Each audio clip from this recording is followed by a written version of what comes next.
efa vonina hatramin'ny 700 amin'ny hetsika ara-ekônomia sy ara-toekarena na ny vitrine du vakina karatra andian'ny fahinany roapolo izay hataony fahadimy, fahaenina ary ny fahafitony volana septambra izao manoloana ny garana Antsirabe sy ny araben'ny fahaleovantena ny fivondrona ny orinasan'ny vakina karatra na ny fiova izay mpikarakara ny hetsika.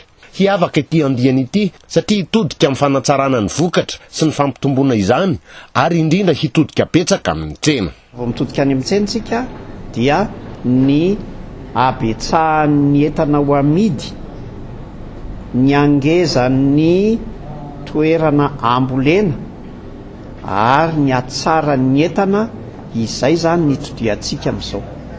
Mba tokony amin'ny hektarany amin'izay dia tokony ho any amin'ny hoe tracteur amin'izay dia tokony zay zany raha ohatra ka hitodika makany amin'ny tsenantsika ary mihevitsitsika fa fitodiana any amin'ny tsena dia anafaingana kokoa ny fahaiza manao satria ho lasa maty ihany ntsika ary anatsara kokoa ny fahefa-mividitsika satria raha mitombo ny vokatra amidy dia mitombo koa ny fahefa-mividy ary indrindraindrindra raha ohatra ka bebe kokoa ny faritra volena dia bebe kokoa ny entana azontsika eo ambonin'izay faritra volena izay amin'ny teknika tsaratsara kokoa amin'ny masom-boly kokoa dia ho afaka mitodika makany amin'ny tsena amin'izay tsika.